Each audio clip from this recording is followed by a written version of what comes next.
Assalamualaikum warahmatullahi wabarakatuh.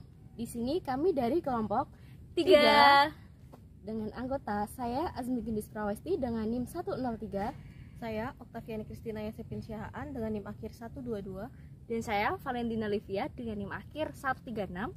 Saya Alek Bayu Adi Pradana dengan NIM akhir 105. Di sini kami akan mengidentifikasi penyakit yang ada pada tanaman pepaya di kebun Wedo Martani. Untuk lebih lengkapnya, silahkan simak video kami. Check it out! Identifikasi penyakit pada tanaman pepaya dilakukan di kebun percobaan UPN Veteran Yogyakarta yang berada di Wedo Martani, Ngaglik, Sleman. Tanaman pepaya yang kami identifikasi tumbuh di lahan seluas kurang lebih 150 meter persegi.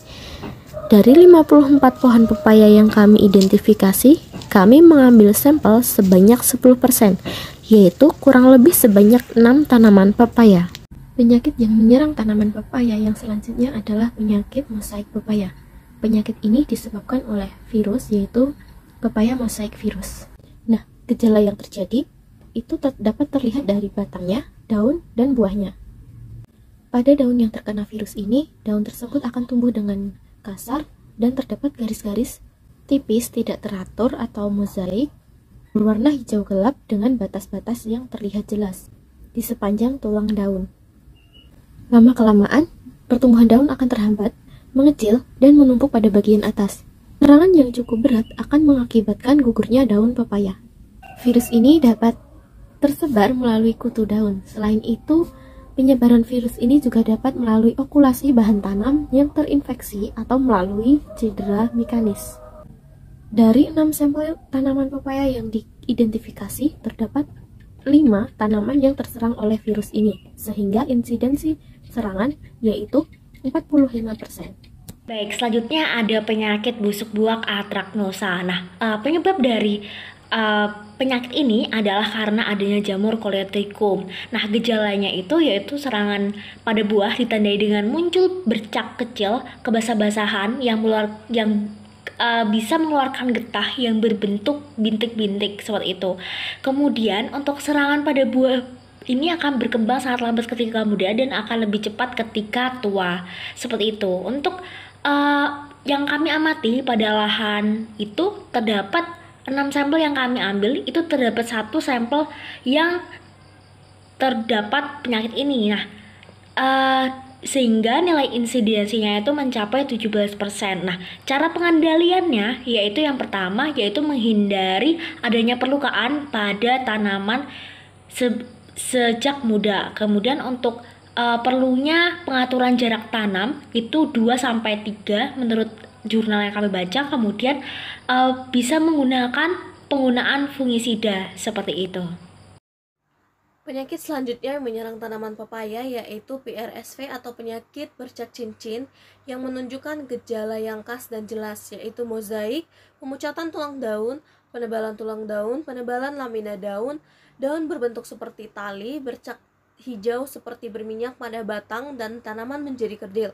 Penyakit ini disebabkan oleh virus ring spot pepaya atau VRP yang merupakan virus tumbuhan patogenik dalam genus Potivirus dan keluarga virus Potiviridae yang terutama menginfeksi pohon pepaya. Virus ini adalah partikel berbentuk batang lentur yang tidak berselubung, panjangnya antara 760 sampai 800 nanometer dan berdiameter 12 nanometer.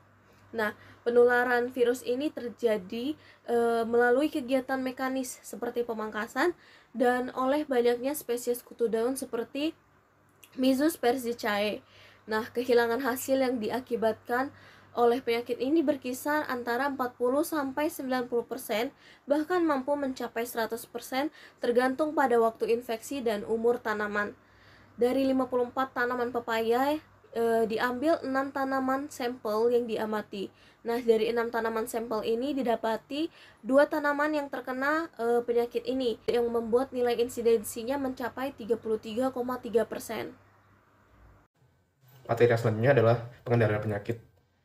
Berdasarkan hasil identifikasi dari kelompok kami terhadap 6 sampel pepaya pada lahan tersebut, terdapat 3 jenis penyakit, yaitu yang pertama yaitu penyakit mosaik, yang kedua busuk buah, dan yang ketiga adalah bercak cincin daun.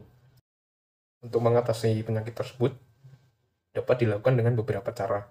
Cara yang pertama adalah menggunakan bibit pepaya dari varietas yang unggul dan tahan dari penyakit. Yang kedua, dapat dilakukan dengan pencegahan, yaitu melakukan perendaman benih pada fungisida seperti mancozeb, benomil, carbendazim dengan konsentrasi 3-4 gram per kilogram benih, atau dapat melakukan perendaman dengan pupuk organik cair PGD.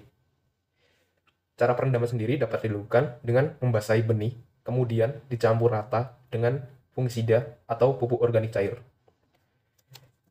Yang ketiga, dapat menggunakan agen hayati, misal Trichoderma harrison dan PGR untuk meningkatkan ketahanan tanaman pepaya terhadap infeksi antraknosa atau busuk buah maupun penyakit bercak cincin pada daun. Selain itu, dapat dilakukan penyemprotan fungisida kontak seperti mancozeb atau tembaga oksiklorida, dan juga dapat dilakukan penyemprotan insektisida seperti sipermetrin, chloropyrifos, dan pirmicap. Yang keempat, dapat dilakukan dengan melakukan pembersihan pada kebun dari gulma atau rumput liar yang bisa menjadi inang patogen, serta membuat sistem drainase dengan baik agar lokasi pertanaman pepaya tidak tergenang air saat musim hujan. Yang kelima, berikan pola dan jarak tanam pada tanaman pepaya sehingga apabila tanaman pepaya terinfeksi oleh penyakit tidak mudah menyebar kepada tanaman yang lainnya.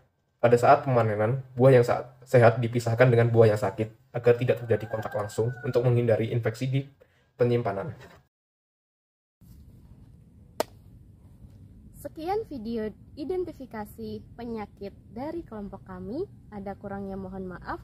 Wassalamualaikum warahmatullahi wabarakatuh.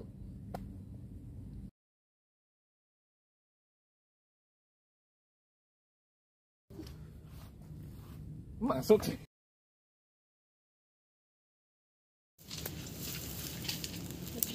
Say hi. Wah, Gendis cuek. Say hi Okta. Hai. Gendis. Aku nggak ada ya. Hai.